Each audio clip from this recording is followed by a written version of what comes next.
Hey, how's it going? We are going to be doing a little bit of Q&A this holiday time, and we're going to just be getting ramped up here.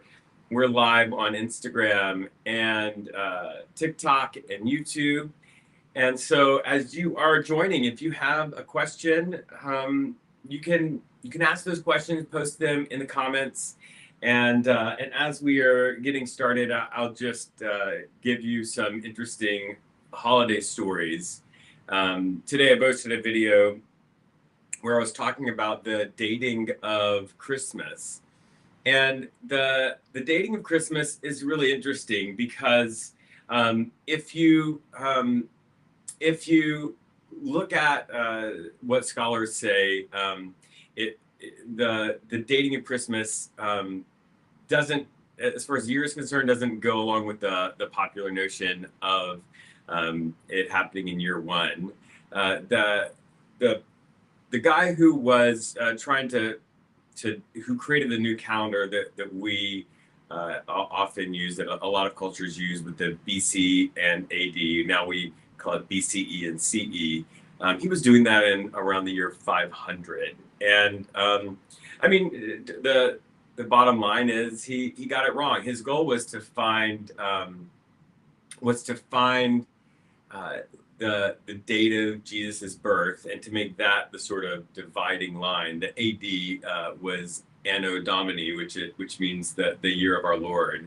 And if you look at but if you look at the biblical text and you try to sort of extrapolate from the biblical text, when these writers were suggesting that Jesus was born, you get very different a very different idea of the date. So both the birth narrative happens in the books of Matthew and Luke in the Bible.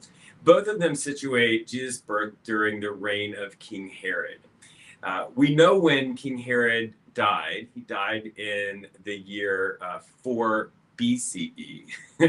So 4 BCE, we have a problem, because that means if Jesus was going to be born during his reign, he has to be born before the year 4.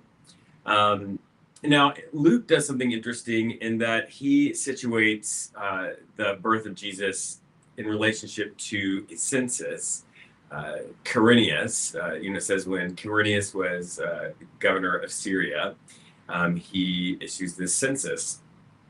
We have records from Quirinius's reign, and his first census is in the year, I believe it's 6 CE or 6 AD, and so that's really problematic, because the census that Luke mentions, Luke also mentioning it's during the reign of King Herod, those are in direct conflict, because um, uh, King Herod dies, roughly 10 years before that census could have happened. But it doesn't really appear that that census is what is being referenced in the book of Luke, because the census is pretty nonsensical in the book of Luke, in that the writer of the book of Luke says that the Jesus and his family, or Mary and Joseph, have to go to Bethlehem in order to have the baby Jesus.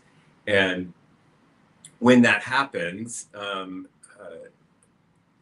the idea of a census requiring people to move, to travel in order to engage in the census, doesn't make sense, because the point of a census is to tax people, and you don't need those people to be in a different location than they live, right? You actually need them to be in their actual hometown. So it appears that this census is really just a narrative device for Luke. Now, part of the gospel stories is this story of Herod killing all of the people that were 2 years old and under. And if that is the case, then it can't be in 4 BCE when Herod dies. It actually has to be a couple of years before that. And so scholars will generally put a range of between 7 BCE and 4 BCE for the for the year of Jesus's birth. We are doing questions and answers. If you have a question that you would like answered, go ahead and put that in the chat there. We are live on Facebook and Instagram and YouTube, and I'm sort of pinging back between all of them. And I see Rich Batch something. You're asking, what do I think of Derek Jester? I don't think anything of Derek Jester because I don't know who Derek Jester is. So I I don't have any opinion on him. But if you have a question, go ahead and put it in the chat. I'm going to answer as many of those as I can in the time that we're going to spend together. One of the questions that I get, oh, hi, yeah, it's Jeremy. Hi, Christina. I'm glad to see you here. Yeah, one of the questions I get a lot is, what version of the Bible do I recommend? Especially when I'm starting to talk about the King James Bible and how it's the least accurate biblical translation on the market today. The King James version, it has all kinds of problems, but the version of the Bible that I recommend, I'm a deep skeptic, and so for me, data is important, and scholarly consensus is important, and biblical scholars are in agreement on what is the most accurate English translation of the Bible on the market right now.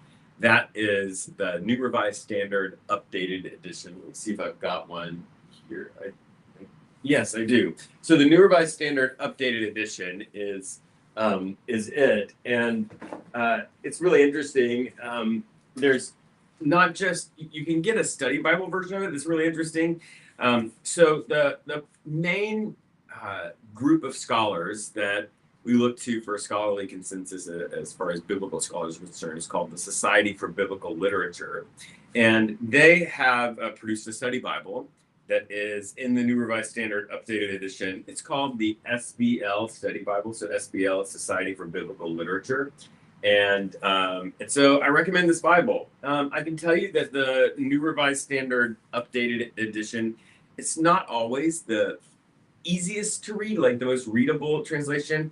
If you're looking for something that is still relatively accurate, but is a little bit more readable, I like the CEB, the Common English Bible.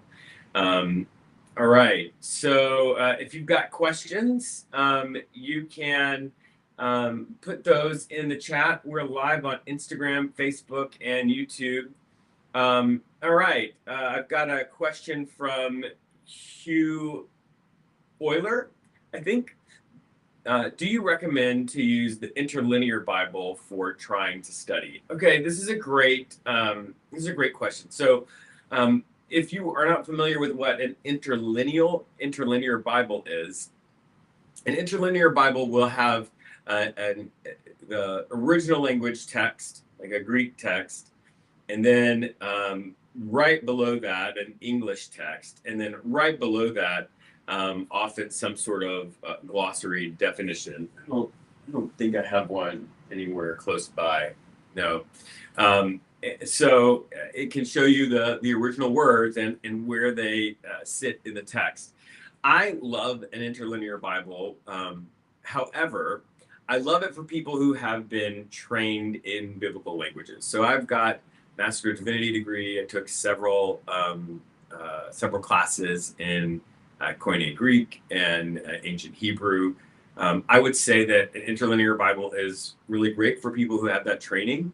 If you do not have training in the original languages, I think an interlinear Bible can actually be pretty unhelpful for you because there's an assumption when you're dealing with those ancient languages that you have a sense of all kinds of things. So like Hebrew verbs have something called an aspect.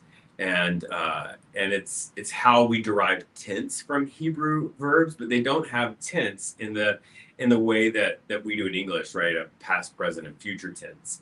The aspect of the Hebrew verb is like you're in a situation that hasn't been completed, or you're outside of a situation and viewing it as completed. And so sometimes when you have the aspect where you're outside of the event, it can be translated as past tense. But as you can see, like the difference between those two languages is so significant that that just having a word and being able to go and look it up in some sort of dictionary is problematic.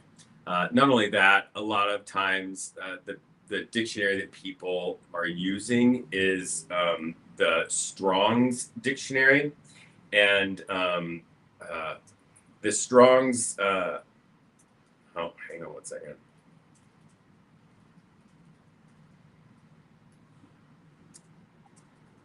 So the Strong's dictionary is problematic because Strong's really is a limited, outdated language and scholarship, and the Strong's is actually based on the King James Version translation choices, and that, like I said earlier, the King James Version is the least accurate English translation currently on the market.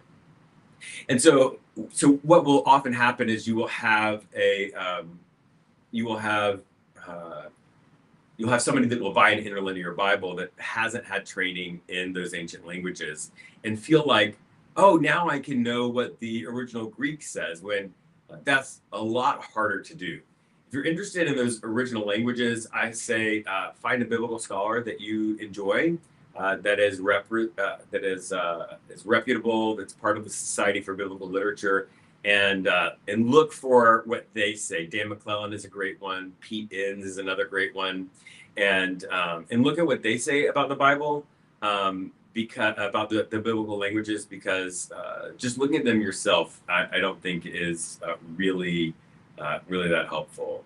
Okay, you can post your questions in the chat. I'm answering as many of those as I can in the time we have together. And we've got another question from TikTok. Yeah, so Brendan, I said I was recommending the New Revised Standard Updated Edition. Is it significantly different from the New Revised Standard Version? Yeah, it is. The New Revised Standard Version is a lot older. We've got a lot better scholarship, even more ancient texts that are included in the translation process. So I recommend going over to the New Revised Standard Updated Edition. It's a lot. I mean, it's not like a revolutionary, right? But it is a significant update, and scholars agree on that and would recommend that as well. Do I know Thorsten Moritz? I do not know about that person. You appreciate my post. Do you get pushback from colleagues? I get pushback. And it depends on how broadly you define colleagues. If we talk about like all pastors that exist, yeah. When it comes to the colleagues that are in my close circle, I don't get a lot of pushback. Every once in a while, I find out something that I have said is actually factually wrong, and I'll put a retraction video. I did one of those today. But amongst the colleagues that I keep close, I don't get a lot of pushback. But I do get the pushback when something is just factually wrong. So is my Bible the one that doesn't have the endings of Mark? And I'm not sure what you mean by loan. I think you've got an error there. But it includes those texts. So the New Revised Standard Updated Edition includes that, but there is notes that say, hey, look, this isn't actually in the original manuscripts. So you can see this traditional piece, but it doesn't treat it as actually part of the text. Good questions coming. let's see. We've got another comment in Instagram. Also, the New Oxford Annotated Edition comes out in June 2026. Yeah, New Oxford Annotated Edition of the Bible is a fantastic edition. They haven't yet updated to the New Revised Standard Updated Edition, and yeah, June 2026, I will be buying a copy of that as well. Um, uh, what do I know about Tritero Isaiah? I'm not familiar with that term, but it says you didn't know any. I don't. I also don't know anything about Tritero. Um, uh, so, what version of the Bible do I recommend for someone seeking and interested in Jesus? It depends on what you're looking for. If you're looking for accurate English translation, the New Revised Standard Updated Edition. If you were looking for something a little bit more readable but is an accurate translation, the CEB.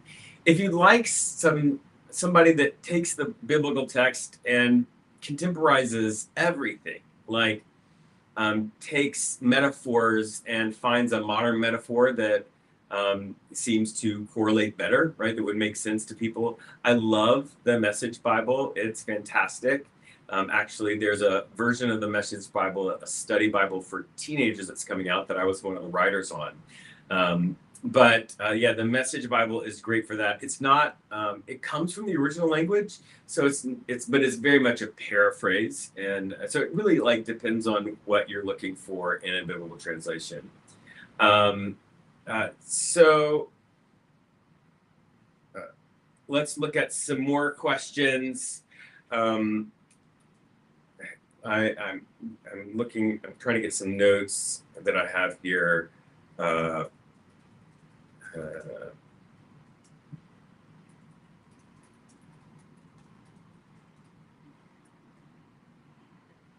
Okay, so let's look and see. We've got a couple more questions. Oh, wow, you guys are really bringing it.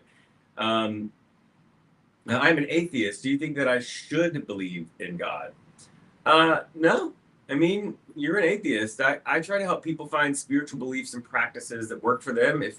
If you are, if that works for you, I think that I'm really glad you found something that works for you. I think that however, some atheists will want to dismiss and ignore all religious knowledge that has ever existed as invalid.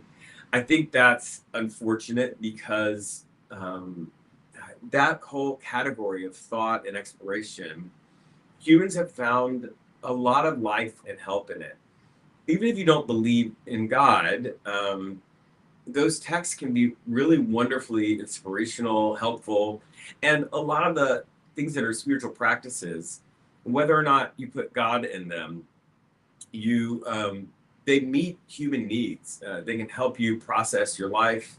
They can help you ground yourself. And so I've actually got a book coming out in May called Rituals for Heretics, Atheists, and People Who Aren't Sure About God, where I take a lot of rituals from a lot of different religious traditions, sort of remove the God from them, part from them, so that you can put in whatever God and try to help you receive the sort of human benefits from them without having to ascribe to a specific religion.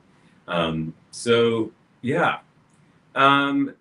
So I would say first, so somebody just asked in Instagram, what do I think about the ESV? There's a lot of problems with the ESV. I don't recommend it. The ESV likes to figure itself as a literal translations, but the literalness of the ESV is really applied selectively. So the ESV comes out of this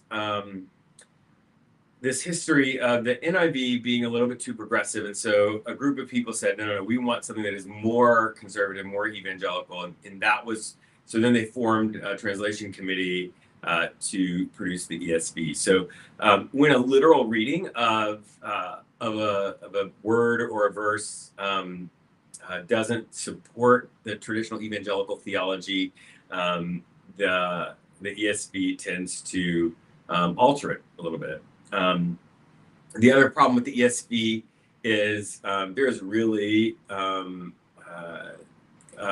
complementarian bias in the gender language. ESV frequently will translate the gender inclusive Greek or Hebrew terms in gender exclusive ways.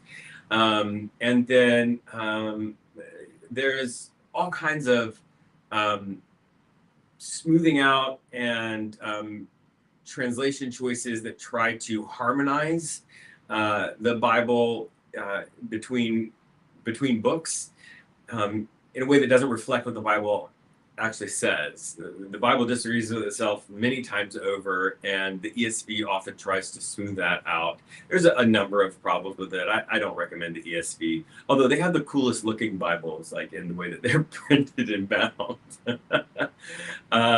Okay. What is my take on, this is Instagram, Hugh Hoyler, what is my take on keeping or deleting the Apocrypha in the Bible? So the Apocrypha is an interesting case. So let's see, this one has the Apocrypha in it. I'll show you. So the Apocrypha exists really between the Old and the New Testaments. And so you've got, here we go, Zechariah. Okay, we've got from here to, let me find the New Testament. Here we go. So you can look at this Bible, right? We've got the Old Testament is the bigger part, and the New Testament is the smaller part. And right here, this bit in the middle is the Apocrypha, just so you can see like what percentage of the text that actually is. The Apocrypha is in there because the really quick answer is when the first collection of the Bible was being written into translated into Latin, there were books that were in something called the Septuagint that since that time the Septuagint is a collection of scripture of the Old Testament that Hebrew scholars, supposedly 70 Hebrew scholars created, translating the Hebrew into Greek. That collection includes the Apocrypha. And so that was the collection that was used to translate the Bible originally into Latin by Jerome. And so the Apocrypha was included. Since then, Jewish people don't consider the Apocrypha at the same level as the other texts. And so what happens really interesting throughout history, there's a sort of a taking of the Apocrypha in most traditions, saying like this is not the same level as the scripture, so don't read it with the same authority, but it's also not the same level as just somebody writing a book. And then during the evangelical sort of beginning rise of the movements that leads to our modern evangelicalism, there was a pushback against the Apocrypha, and eventually Bible publishers stopped putting it in, partially because it saved them a lot of money. And so I think the Apocrypha is great. I think you should read it. I always try to order Bibles with the Apocrypha in it. Yeah. Okay, let's go. More questions. You guys are doing just overwhelming with questions. So great to have all of these. You're one of my followers on TikTok. One of my followers. Thank you so much for following me. I really appreciate it. Most people I know really appreciate scholarship-rich preaching. Do you think we underestimate congregations? Yeah, actually, I think so.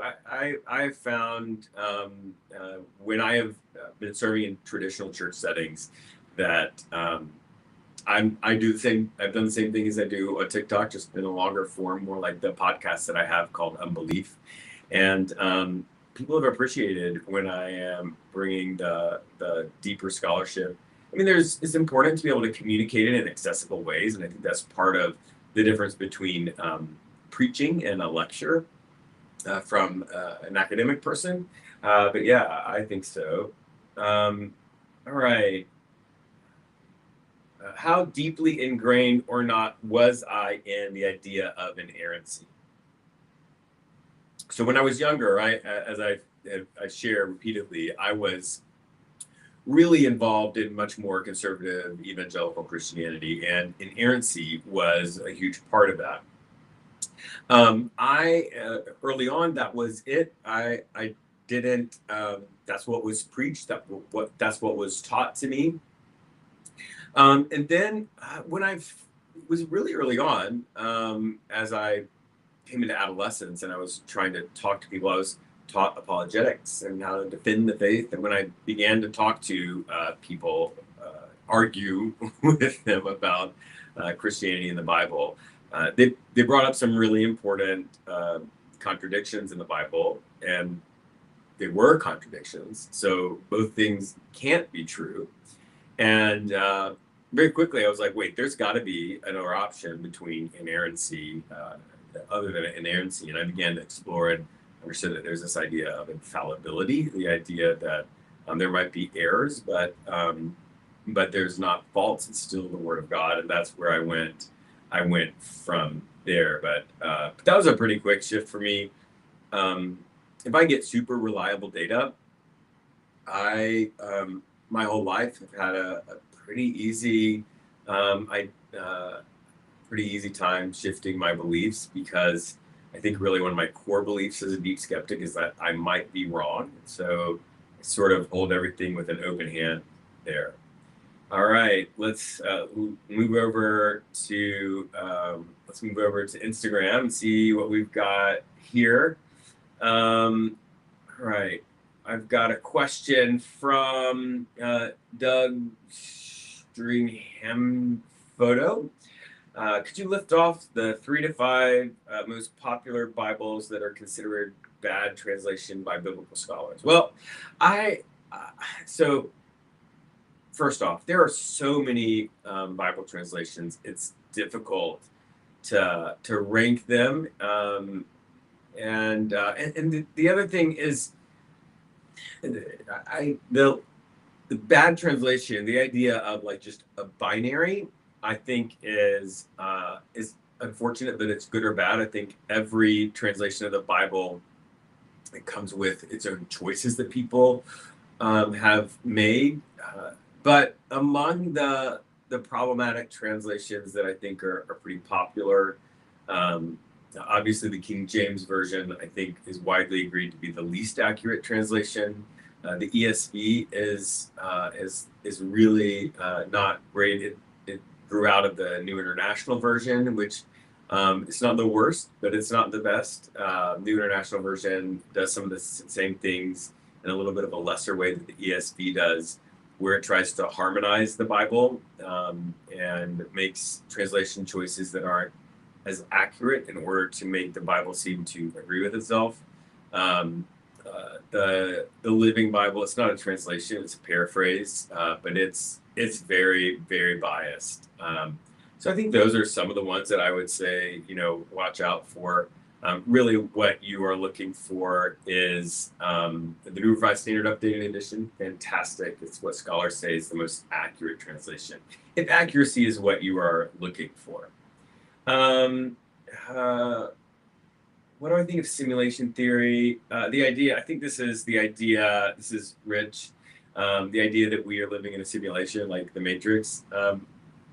I think it's a fun mental exercise. I think it's not verifiable, and so it's just fun to think about.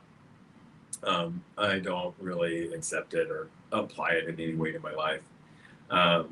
How deeply, Blake, oh, no, I already answered that. It looks like, oh, hang on, it's scrolling up too fast for me. All right. It looks like Magdalena didn't see a gardener. I'm not sure what you're talking about there. I haven't really dug into that. I'll have to look into that. Yeah, you say you're a deep skeptic. Can you elaborate? Sure. I am a deep skeptic, which means that I want reliable data to base my beliefs about the world on. All of my beliefs, science or psychology or, or theology and religion.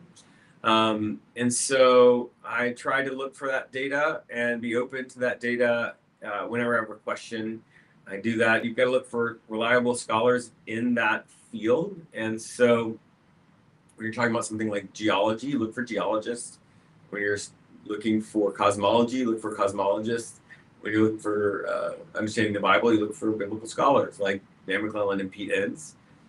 So I would say, yeah, that's it. I believe I might be wrong about my beliefs. Try to, and if I don't know, if I can't find reliable data, I'm comfortable with just having a question mark, right? All right. So can I discuss gospel authorship? Sure. So the Gospels are an interesting let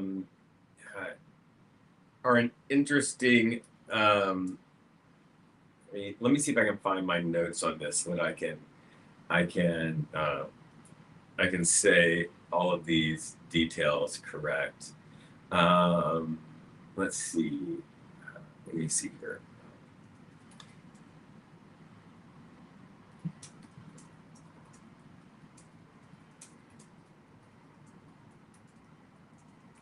Okay, so the Gospels were not actually written by Matthew, Mark, Luke, and John. The ascribing those names to them came a lot later. By the way, Dan McClellan has a really great video on this. Originally, the Gospel texts are anonymous, and they actually circulated without titles, like without the book of Matthew, and so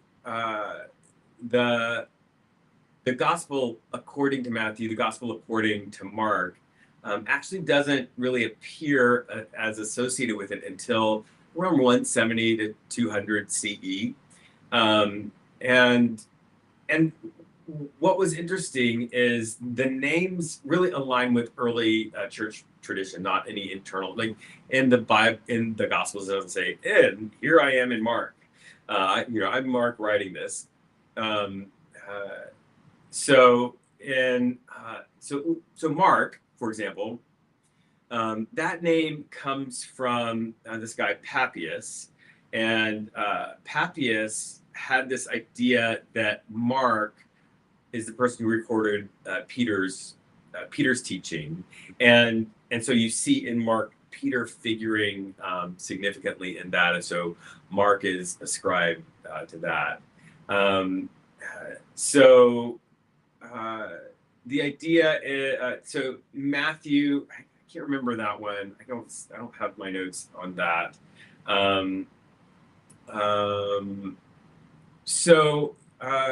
Yeah, you've got this. Luke is sort of paired with Paul, and so the Luke Acts is actually written by the same author, and so this pairing of Luke with Paul says, okay, well then let's make this one where Paul figures significantly in the Acts.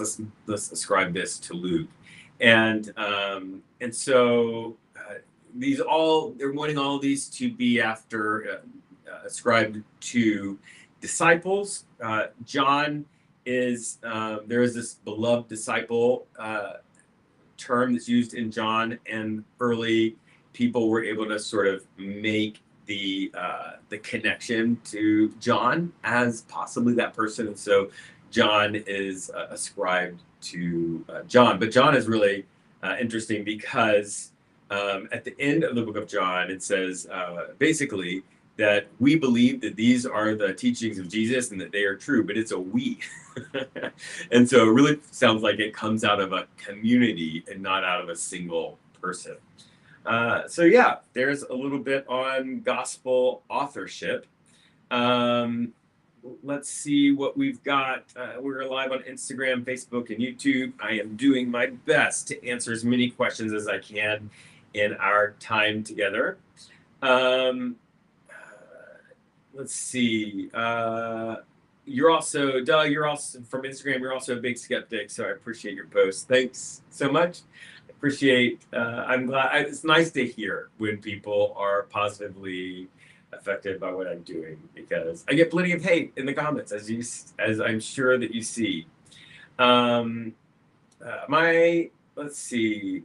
My opinion on this is Connor. My opinion on the Mark Driscoll saga, and for men who at one time followed him, where they should stand now. I Mark Driscoll is an imperfect person. Everybody is an imperfect person. I'm never surprised when I find out that a pastor is an imperfect person. Um, my problem with Mark Driscoll is his just toxic masculinity, very patriarchal usage of the Bible to um, underscore, I think, really unhealthy values. And so I would just say like I know that he resonates with men because he gives men a lot of authority and power and wants to take the biblical patriarchal culture and apply it one for one to today, which I don't think is a great idea. But yeah, I mean, as far as everything else, it's disappointing, it's angering. But I never was hoping that a man would follow the teachings of this guy. Yeah. All right. Trock in. Jesus was Jewish till the day he passed away. How did we get from the Jewish Jesus to Christianity? You are 100% correct. And that story is really interesting because really Christianity starts as a reform movement within Judaism. And what happens is part of the reform that they end up engaging in is including Gentiles in this movement. And then as they include the Gentiles, people who are not Jewish, they also say, well, since the Gentiles did not grow up Jewish, and they are being sort of brought in anew, they don't need to abide by all of the food restrictions or the circumcision and all of that, and just very step by step, what it as it as it grows, it becomes just distinctly different from Judaism in significant ways that where no longer is it really a reform movement within Judaism. It's its own thing. Now, I think what's important is to say that those early disciples are really trying to live out what they thought were the teachings of Jesus, um, and this idea of Gentiles being welcomed in, it's very much in line with how Jesus practiced, right, and the teachings of Jesus, and so it's a normal outgrowth of that, and so that's not surprising. That early movement, its organizational structure is very different, and as that continues to grow and expand, you see even in the biblical text, you see this is bigger than we can directly handle, so now we're gonna appoint sort of overseers, and you get a little bit of bureaucracy there, and that just goes on and on. But thanks for that question. So here we go. What translation do I prefer to study? I actually use a lot of translations because I find it interesting to look at the different ways that they are translated. I normally will have the New International Version. That's the version I grew up with, not super great version. I will have the New Revised Standard Updated Edition version out. I'll have the Contemporary English Bible, which I think is a great translation, a little easier to read. And I usually have the Message Bible. It's not a translation, but I love the way that it modernizes metaphors, and it helps engage my imagination in that work. So yeah. All right. I think I answered this. Are Christians not just New Testament Jews already? Okay, let's see. I'm answering as many questions as I can in this Q&A. So go ahead and post those in the comment. We're live on TikTok and Instagram and YouTube. Okay, so the gospel is so much more than the Christians say it is. So, Mark, I hear you. I think though that that a lot of people will boil Christianity down to something that just is the most widely talked about, which is evangelicalism. Christianity is a really broad religion, just like every religion is. Like Judaism, there's the difference between like all the different sects of Judaism. Like it's just very broad range of beliefs, and it's the same within Christianity. There are people that are within the Christian streams that will talk about, like for example, the idea of salvation as being universal. That God saved the whole world when Jesus rose from the dead. That God's power is not limited by human choice. I mean, just a broad range. And so, I think that I hear you. I just would push back a little bit and say, like, yeah, Christianity is usually a lot bigger than people give it credit for. Skeptic pastor sounds like round triangle. Is it even possible? Well, I mean, it's possible for me. I feel like the role of pastor is to help people, is to be there for people in hard times, help people find spiritual beliefs and practices that work for them. Deep skeptic is I'm looking for reliable data to form my beliefs. And so when it comes like to the Bible, I'm looking for the data from that field of study from biblical scholars and scholarly consensus there. Just like if I was looking for data on geology, I'm going to look for reputable scholars of geology. And it also means that I am, one of my deepest convictions is that I'm wrong. I just don't know what I'm wrong about. And so I hold everything kind of with an open hand and realize that when I find really good, reliable data that says I'm wrong, I change my beliefs. I actually just issued a retraction today on something that happened with that. Yeah, let's see. Mark, a pastor must on TikTok, a pastor must always be looking for the truth. Only the truth sets us free. I agree. I think that's not just a pastor, that's everybody. And I think for me, truth lies in data and the way that data resonates with my experience. Grace and peace, Jad. You said you too are a deep skeptic and a pastor. That's because I'm a UMC pastor. Hey, I'm also a UMC pastor. So good to have you on the live. Okay, oh yeah, you're talking to somebody else, so I'll keep going. You really appreciate my way of skeptic and a pastor too, and you appreciate my way of sharing. Thank you so much. So Alex asks, but do I consider myself a Christian? That's an interesting question. I don't like the term Christian, and here's why. The word Christian in the United States, the modern day, has come to be associated in popular culture and in the mind of at least the majority of people that I interact with fundamentalist evangelical Christianity. I am not that. I am far from that, and so I don't like the term Christian because if I say I am a Christian, it makes people think that I am a fundamentalist evangelical Christian, and that's not what I am. I've posted videos where I've asked people for a better word. I haven't found one that I like that I think is exactly right for me.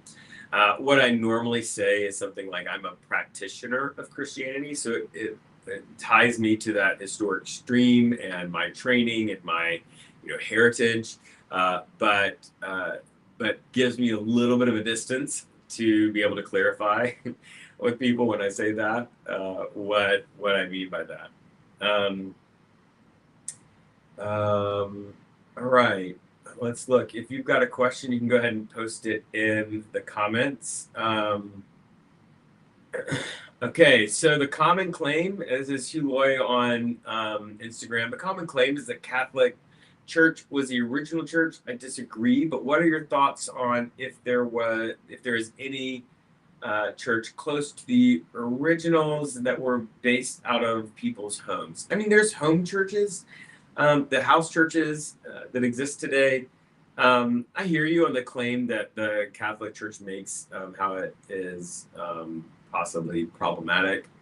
I think the way they do that is through what's called apostolic succession. So they start with Saint Peter, and they trace. Okay, Peter gave Peter ordained this person, who ordained this person, and we keep going down the line, and eventually get to people who are definitely Roman Catholic. And so it allows them to say, well, look, we trace our roots all the way back to Peter. I don't think there's anything wrong with that. Is the church in the New Testament the same as the Roman Catholic Church in practice and theology? Absolutely not. But the Roman Catholic Church that exists today is not the same as the Roman Catholic Church's theology and practice, like in the 500s. So it's a moving target, and I don't think there's anybody who can say, "Oh, we're the one that is doing it like it was done in the Book of Acts." I think a lot of people try to say that.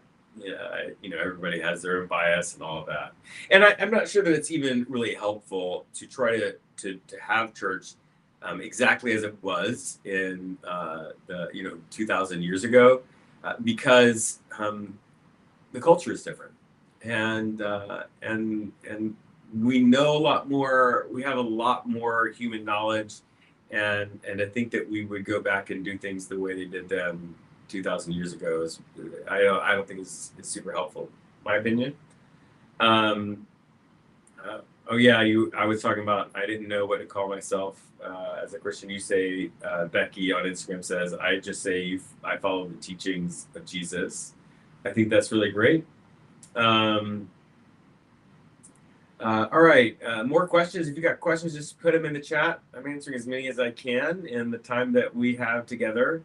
I think the good news is that we get to go to heaven, but it isn't that we can get to go to heaven, but that we can bring God back to earth. I love that. I think that the obsession with like what happens when you die is unfortunate, because Jesus says almost nothing about it.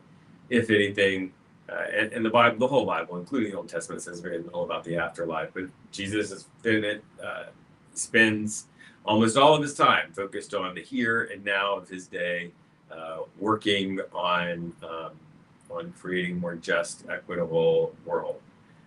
So I think that really needs to be our focus. I agree with you. I wish there was a better world too. Yeah, same. Do you think Gnostics are Christian?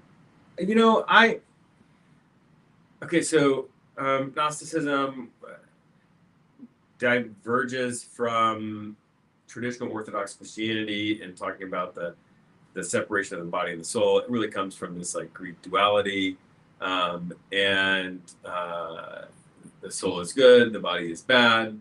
I see ways that Gnostics will look at the Christian text and find a lot of meaning there. I don't see that there is a support for saying that the Christian texts are Gnostic texts. And so I'm not a person that wants to make a call as to whether or not somebody is Christian or not.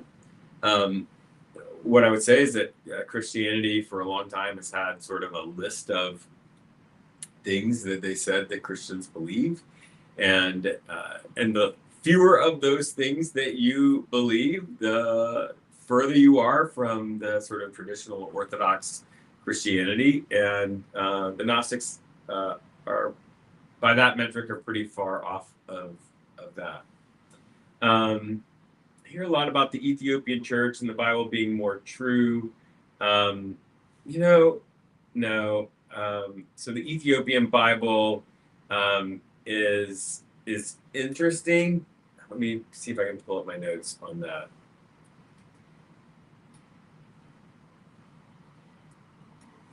Um, yeah. Okay, um, so basically,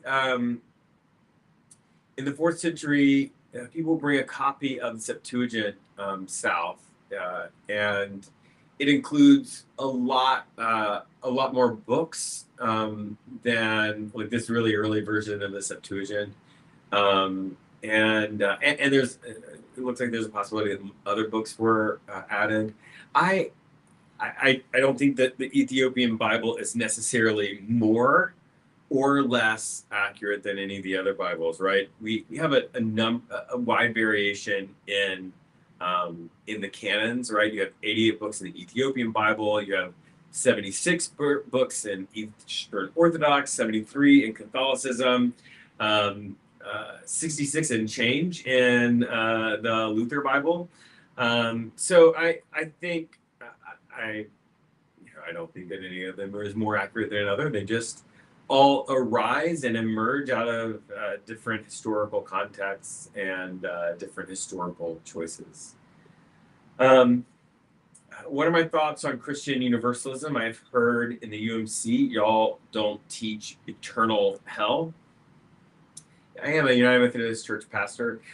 So interesting thing about the United Methodist Church, we're not a confessional denomination. So we don't have a list of everything that we believe about every topic, right? Um, this comes from our history. So the sort of founding dead white guy of our stream is a guy named John Wesley. And one of the things that he said that's really informs the modern approach in the United Methodist Church is he said, except for that which strikes at the root of Christianity, we think and let think.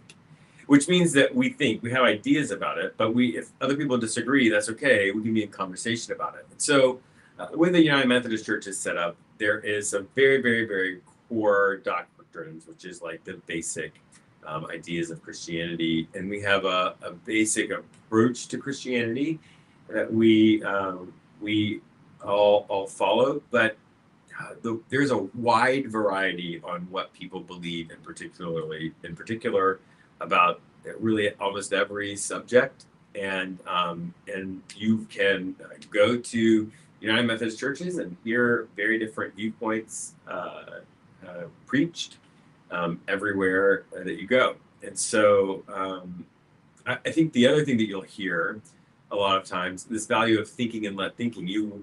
If you will hear me address a topic like hell, I will actually give multiple perspectives on it, right? Because this is this idea that we think and let think, and we get to choose our own beliefs, and we get to benefit from the conversation, diversity of opinions. Yeah. So there's that answer. All right. If you've got a question, you can go ahead and put it in the comments. We're live on Instagram, YouTube, and TikTok. Curious. This is Becky D from Instagram. Curious, what seminary did you attend? Love your way of communicating. You remind me of my UMC friends. I'm so happy that I remind you of your friends. I went to a seminary that I don't align with theologically. It's called Asbury Theological Seminary. It's much more evangelical, and I can say that the difference between that and some of the like super evangelical seminaries is that they have very well respected, legitimate scholars. They teach legitimate scholarly tools, even though the conclusions they come to are very different than mine. So when they gave me those tools and I began to use them to investigate religion, Christianity, and Bible, I very quickly came to the conclusion that, like, oh wow, a lot of what I was taught growing up is just really poor ways of translating the Bible and all of that. Yeah, so I don't recommend them, but that's where my degree is from. It's in a frame leaning against a wall in my basement. Okay. Morgan, you wrecked my theology. I'm here for it. It changed my life. Wow. Morgan, thank you so much. I don't know exactly where that came from. It's just my videos. I also wrote this book that people have told me similar things. It came out this year. Did a little book tour. It's called How to Not as a Christian. There's I've been banned from TikTok Promote because of that title, but yeah, if you want to grab a copy of that, there's also an audiobook that I read. If you've got Audible, find it there. Yeah, but thank you so much, Morgan, for saying that. Alex C, what are my thoughts? It's my thoughts on Christian universalism. Oh yeah, no, I already actually answered that. Okay. What do I think about omniscience and omnipresence? Are they actually possible? Yeah, actually possible. When you're talking about a deity, that really all the human limitations go out the window for that. So I'd say yes. Michael Mick something. Will there be a rapture? Well, I don't think rapture is a thing that exists. It's an idea that was invented by a guy. I just lost his name. By a guy in the 1800s, and it just was popularized. I've got a whole video on like how dispensationalist theology went from like this one random dude to like really popular and making movies about it. But you can also look. I've got a video pinned to my profile on the rapture and why it's not in the Bible at all. I mean, good news for you or bad news for you, I'm not sure. Yeah, John Darby. Thank you so much. John Darby is the guy. Yeah, no, I don't think there's going to be rapture because I think it's not a real thing. If you've got questions, comments, you can put those in the chat. We are live on Instagram, YouTube, and TikTok, answering as many questions as I can, the amount of time that we have. We are coming to the end of that amount of time. So I'm gonna answer one more question. Sean talks. You're Sean, Christian and also skeptic. So happy. Thanks. Welcome. Since our Father can speed up, change time, is believing in evolution compatible with Christianity? Okay, so well, I think the real problem is the idea that that we're trying to match science and theology. They're two different fields of study. The ancient texts in the Bible are not trying to tell us exactly how things were created. They had no modern understanding of science. They couldn't have explained things in that way. Even if God told that to them, which is not how the text was written, but even if that happened, they would have understood it. And so I think that believing in evolution is just believing in science. And believing the Bible is not believing in a scientific claim, because the Bible doesn't make scientific claims. It's believing in the deeper spiritual messages, spiritual truths that the Bible contains, because it is an ancient spiritual text. Okay, well, thank you so much for spending time with me. I'd like to tell you, if you're interested in having a community of people um, that are doing this kind of work together, I've got this group called Not Church. It's a wonderful group of all kinds of people of different religious identities and non-identities who are really there for each other. I call it Not Church because it's like church. Somebody said it's like church, except nobody's judging me because I've got a tarot deck on my bedside table. So we're there for each other. We support each other. We have spiritual conversations and post pictures of our pets. And it's a spiritual community. It's all online, and we also, a lot of us in there have religious trauma around being manipulated out of money. So we don't ask for donations. Everything is paid for what you get. $3 a month just gets you the basic access to the community. And if it doesn't work for you, just stop paying. And if you can't swing $3 a month, you can always DM me and I'll get you in there for free. But thank you so much. And I will see you around next time we are doing a live together.